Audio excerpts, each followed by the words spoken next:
Well, first of all, I've always said Nebraska is the epicenter of volleyball, and today, this weekend, there's lots going on here, and have been in volleyball. So it's pretty cool to see, especially hanging out in Wyoming, just watching all this unfold, and there's a lot of excitement.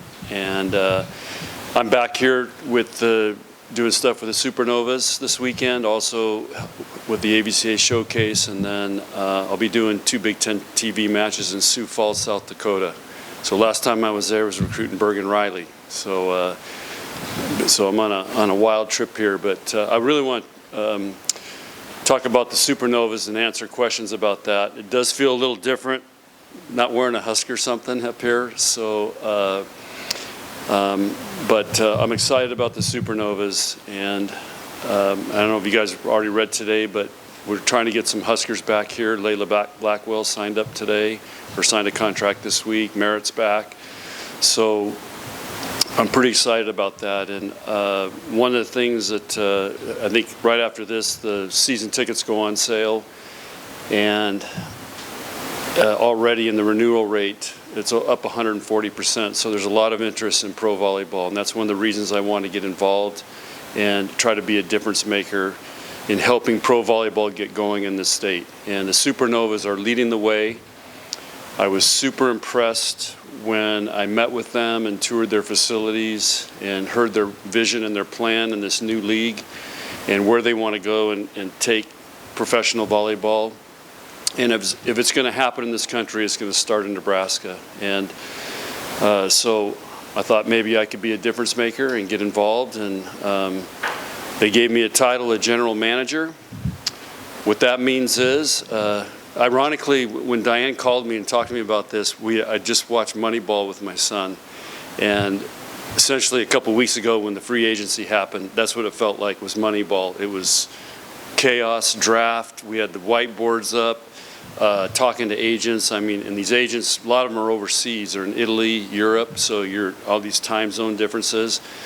So it was pretty wild, but it was fun. And then you're talking to the players, the agents, and it was a crazy 3 days. But there was a moment after we kind of put this team together for the Supernovas.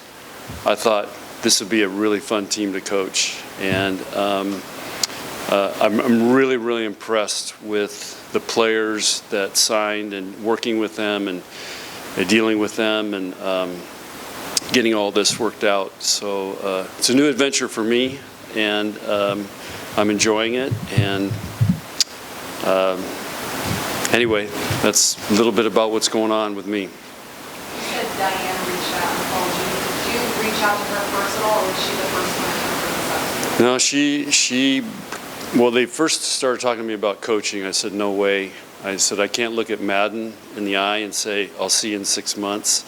So that wasn't happening. And then she called me and said, would you consider this general manager? And what you guys need to understand, there's some big time NBA owners, Major League Soccer owners that are coming in, new cities coming into this Major League Volleyball League. I've seen all the numbers, I've seen what the projections are, I've seen what they want to do, and they're making a major commitment, and they want to make this thing happen. And one of the ways to do that, all professional teams have general managers. And even, football has a general manager now. I think men's basketball may have hired a general manager. So the way sports are going, you kind of need somebody just to oversee things, help out. My job is to try to make everybody's job easier and help them out and support them and support the team. And again, I'm going to be able to do all this still living in Wyoming. I'll be going back and forth, which I was going to anyway. So I just think it's the next evolution for women's volleyball in this country is to have a pro league so these players can stay here and play. And obviously there's interest because the Supernovas, they average 11,000 something last year. So there's a strong interest here, and now we got to spread that to the rest of the country. And Omaha Supernovas can lead the way, and Diane can lead the way. So that's how it kind of started, and it went from there. And I met the owners and talked to them, and just really impressed. I think Jeff is a brother to Nate, our sports information guy for Nebraska volleyball. I just think he's from a different mother. So just really impressed with the whole team and what they're trying to do. Yeah, to be honest with you, I was blown away. You mentioned wanting to get other Huskers there. Explain kind of the theory behind that. Well, Nebraska fans want to see former Nebraska players, and so that has always been a goal, is to sign players that have Nebraska connections, and that will continue to be a priority. And the draft's coming up, so we want to draft Nebraska players. So that'll be in November.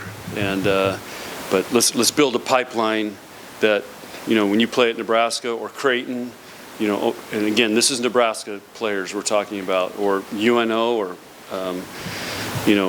maybe at Wayne State or something like that. But they have a chance to go somewhere and still stay connected. And the fans here, I think, connect with those people. And so that'll be part of the goal, is to build this team with Nebraska roots. One of those former Huskers there, she said it didn't take much convincing from you to come back here. What was that conversation like, and what can she bring to the team, motivationally? Yeah, I'll spill some beans on this one. So I called her up, of course. As soon as I got this, she's like, I want to come back to Omaha. And then, of course, you got to start going through the negotiations with their agents. And, so they're going back and forth. And I'm like, I told her agent, I said, oh, so you're telling me Merritt really wants to go somewhere else? I mean, are you kidding me? Merritt wants to be here. And I'll back up. So when the draft happened, I told Merritt, I said, we need to try to get to the Supernovas. And of course she goes, well, I want to be closer to home in Atlanta. And now she realizes she wants to be back in Nebraska. And I think it's going to be great for her. And she's super excited, and I think she's going to have a breakout year. Can you talk about what she brings to a team, motivationally? And that's one of the values of, on a pro team, one of the challenges is, when you have a college team, everybody's together, you're all there to go to school and doing everything, so it's easy to build a culture. On the pro level, you got everybody's coming from different backgrounds, they have different things going on, so how do you build a great culture for a professional team? And I think I've been watching The Kingdom about the Chiefs. They talk about culture and getting the right guys, and I think you have to get the right people, and Merritt is one of those right people. She's a leader, she's a great chemistry person, she takes care of everybody, and this whole team has a lot of those type of people. So she's going to fit in great, and everybody loves playing with her. And she's going to be a crowd favorite. John, can you speak to some of the, obviously you touched on the changes from being coach to now being general manager, what that transition been like? It's very similar because, I think over the course of my career, as sports evolved, NIL, revenue share, all these things, the ABCA showcase, the stadium match, in many ways, I started becoming a general manager, being the Nebraska volleyball coach. Now, this is all I focus on. So, for example, our performance team. Well, we've got Brooke Smith, our nutritionist, former Husker. Laura Pilakowski, Laura Buttermore is the strength coach, former Husker. Jamie, I can't remember her last name, the team doctor, played softball here.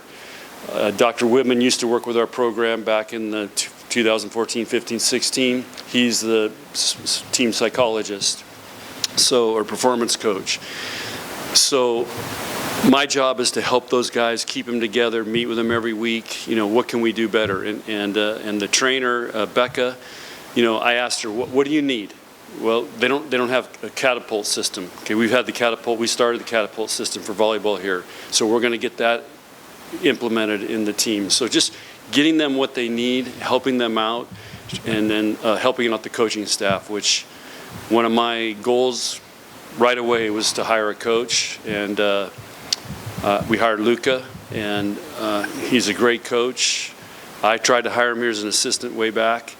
And anyway, that was getting the first thing, and then supporting that staff and keeping them together, and then being the face, or not the faces, just being somebody out there to communicate what the Supernovas are about and educate people. When it comes to Luka, do you think it might be hard not to be so hands-on with him, or are you just going to let him do his thing? No,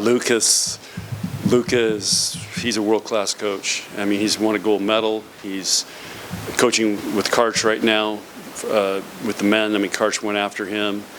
I've known him for a long time. He was a great player, and that guy knows how to coach. Now, the great thing is he asked me for my advice, so I still feel like, oh man, maybe I learned something and I can help him out. But he's going to run with it, and I'm just going to be there to support, which is kind of a good feeling. It's just, because I got wisdom and experience, and so maybe I can help out with some things and maybe do things better and continue to raise the level.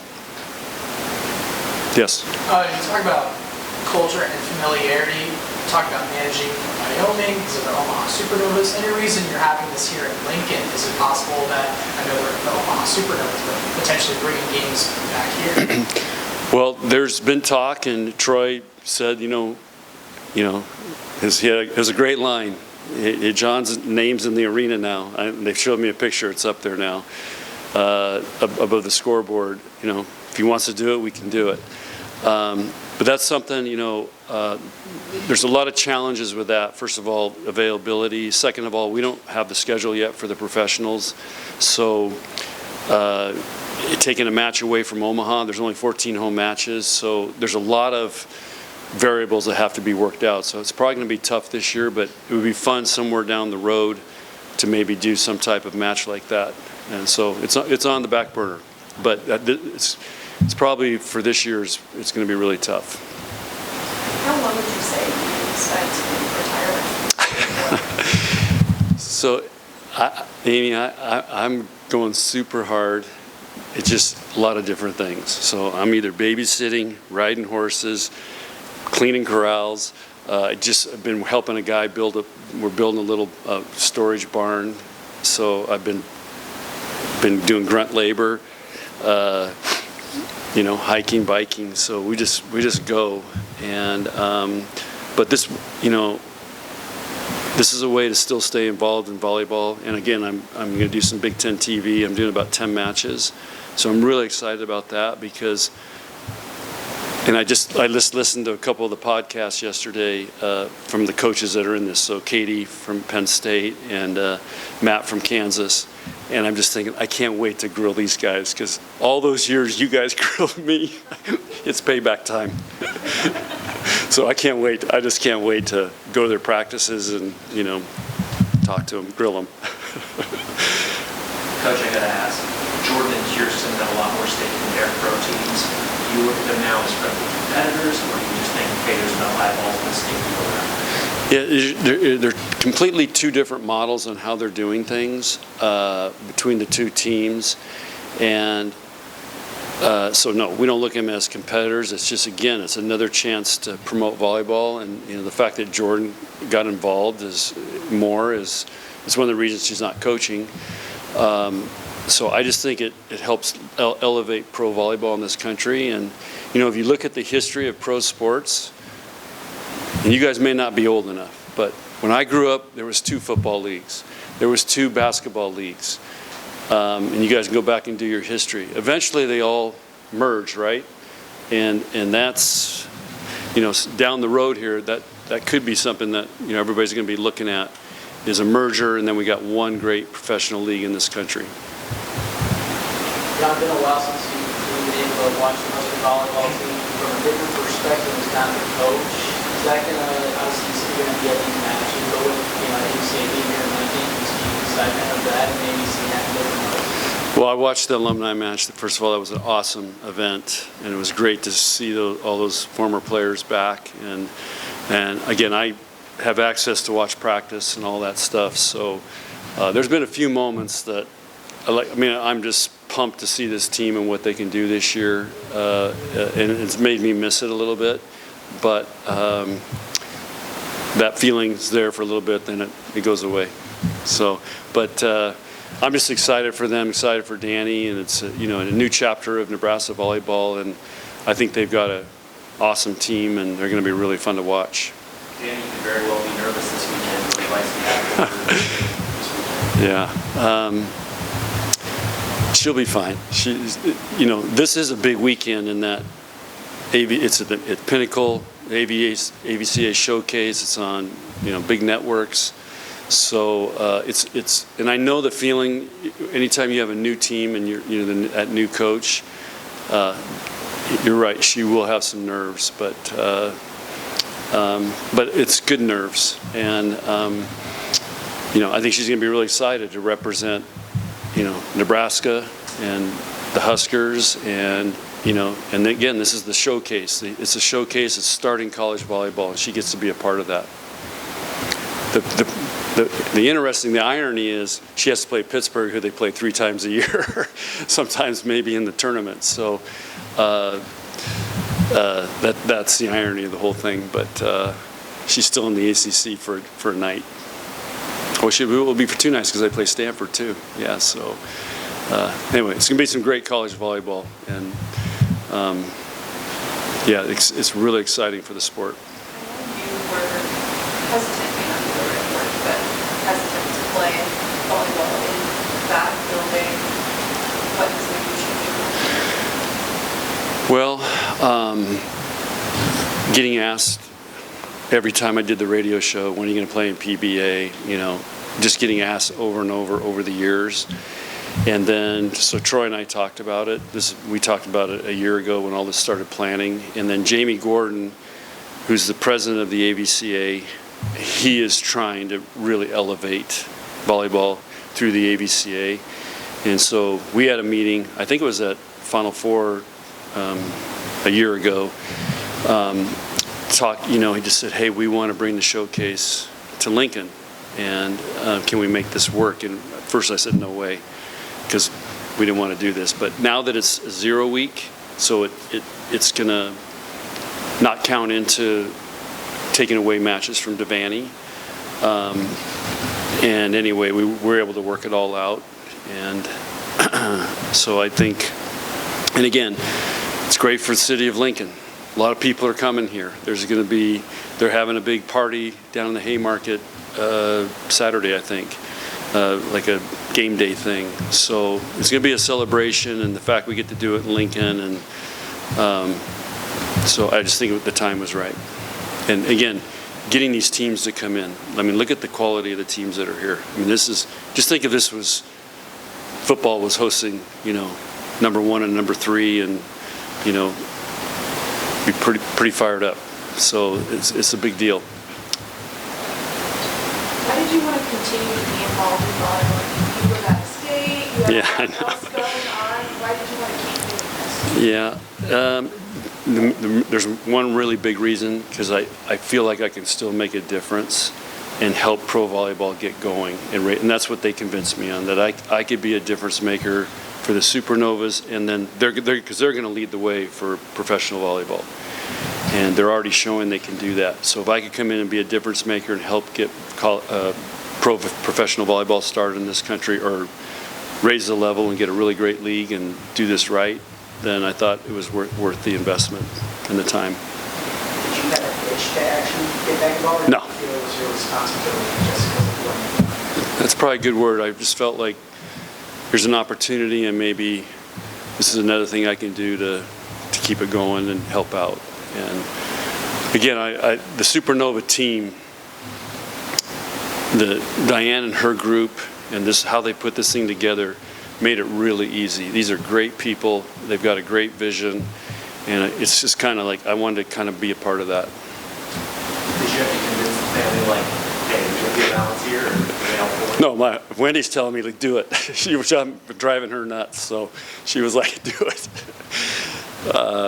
And then Madden's really excited. And one of the things I negotiated in is we're gonna take Madden, and Lauren will come out for a match, because she watched the Supernovas, and now that Merritt's on it, she'll really be watching it. So just kind of have them be involved a little bit was part of the deal. The battle of the Open is taking place in Ohio, high schools. Looking to say about what I see you guys at volleyball day on the high school. Yeah, it seems like several places they've been trying to do that, and it's still in everybody's minds what happened that night, and the fact that people are trying to replicate it and, continue to bring attention to volleyball, women's volleyball. I just think it's awesome, and glad people are dreaming big.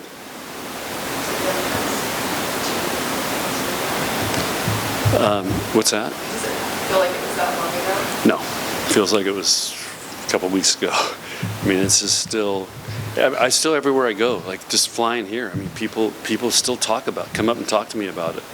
And, they say, hey, I was at the stadium match, or I watched it on TV. And, I mean, that put, Nebraska volleyball was already on the map, but that put it on a world map, I think. And it really impacted a lot of people. Questions? How are you prepping for that TV role? Who's going to wing it? Okay, so I don't know about how much prep you guys put in, but they put in a lot of work. They give you a lot of information, and I'm pretty impressed with the amount of prep that goes into calling a match, and the amount of information that they're going to provide you with, and the things they want you to talk about. So it's a challenge, and you got to do your homework, and you got to be prepared, and and so I'll have cheat sheets that I'll make, and they actually have a kind of a draft, an outline on how to do that, to help you with that. But there's a lot that goes into it, and then talking to the coaches. So I'll be at all 4 practices on Monday up in Sioux Falls, and I'll watch some of those guys will be here playing. So.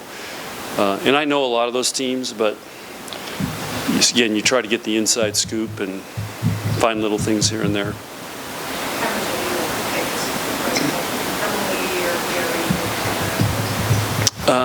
Not much, but now that when I watch sports, I'm really listening to the color analysts. What are they saying? How are they talking? Again, my favorite's Tony Romo. I love what he does. If they give me a telestrator, look out. They're talking about it. So, yeah, I'd love to get on the telestrator. Do you think you'll be opinionated, or are you like, no, I'm not criticizing coaches because I've been there? No, for me, it's just, I look at it as if I'm coaching. What am I seeing, and then how can I share that with the audience? Here's what I'm seeing. Here's what you got to watch for. Just using my coaching lens, and again, that's what I love about like Tony Romo. He's just talking like he's in the game, and so that's how I want to do it. And then those play-by-play people are so good, and the amount of stuff they have to manage, because they've got to do the timeouts, they got to do lead-ins, they've got people talking in their ear the whole time. I mean, you got to be a multitasker to do that. So I'm just going to watch the match and talk about what I see.